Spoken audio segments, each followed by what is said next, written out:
This is Movietone. Leslie Mitchell reporting.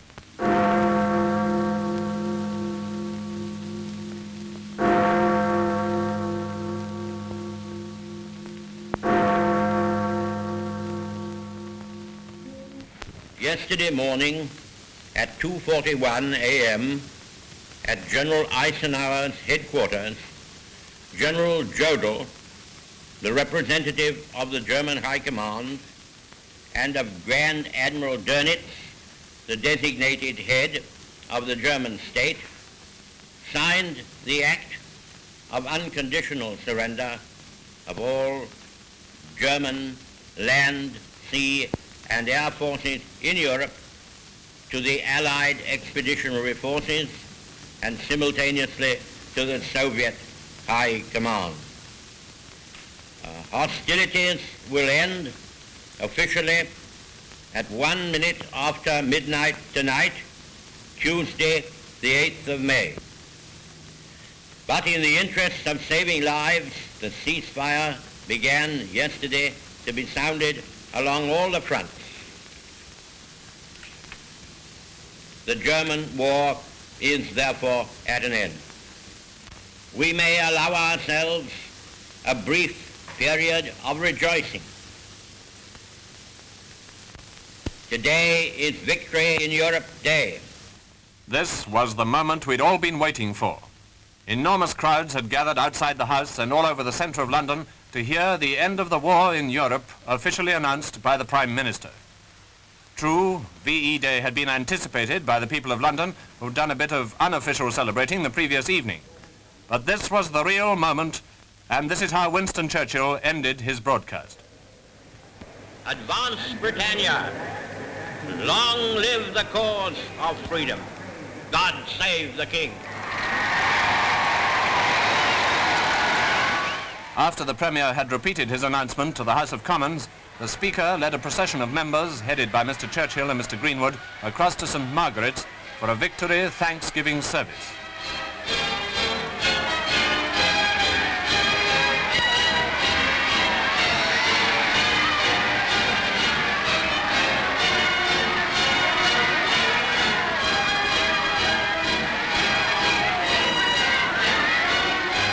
Meanwhile, of course, Londoners had begun their non-stop two-day celebration. The end of the German war had come 11 months after the landings in Normandy. V-Day came less than a year after D-Day. But it was the end of nearly 6 years of war in Europe. No wonder people went a bit crazy. And this was it in the West End. All over the capital, as indeed in towns and cities throughout the country, it was the same story. This was it in Lambeth Walk.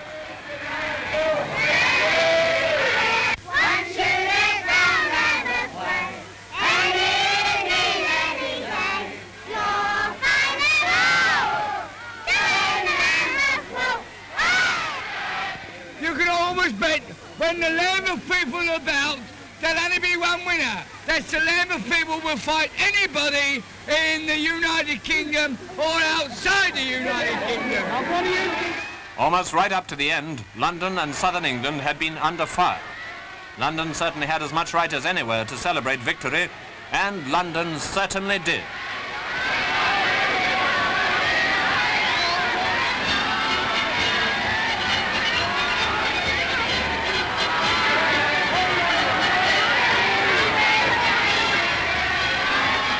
Naturally, approaches to Buckingham Palace were almost continually jammed. Vast crowds outside the palace cheering and waiting, and when the royal family appeared first by themselves and later with Winston Churchill, how they cheered.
All day long and through most of the night, London's millions kept it up. The real lights of London were not yet on, but that wasn't going to stop the celebration for a second.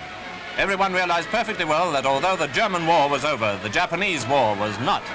But for 48 hours at least, rejoicing was off the ration.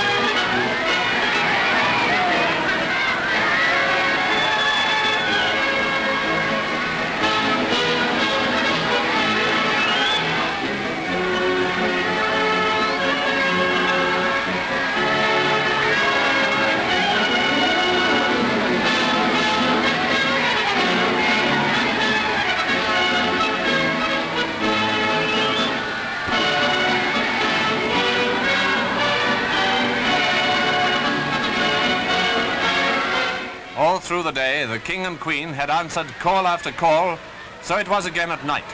Thousands upon thousands went to the palace, for this is a way we have in Great Britain.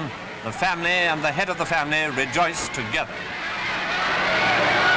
It was at 9 o'clock on VE Day that the King had broadcast his message to the people of Britain, the British Empire, and the Commonwealth of Nations. Today, we give thanks to God for a great deliverance. Speaking from our empire's oldest capital city, war battered, but never for one moment daunted or dismayed, Germany, the enemy who drove all Europe into war, has been finally overcome.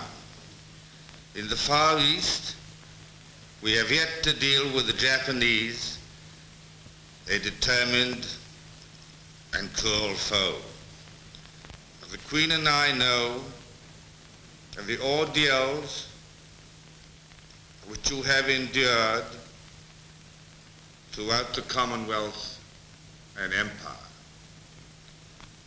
We are proud to have shared some of them with you. And we know also that we shall all face the future together. In the hour of danger, we humbly committed our cause into the hand of God. And he has been our strength and shield. Let us thank him for his mercies, and in this hour of victory, commit ourselves and our new task to the guidance of the same strong hand.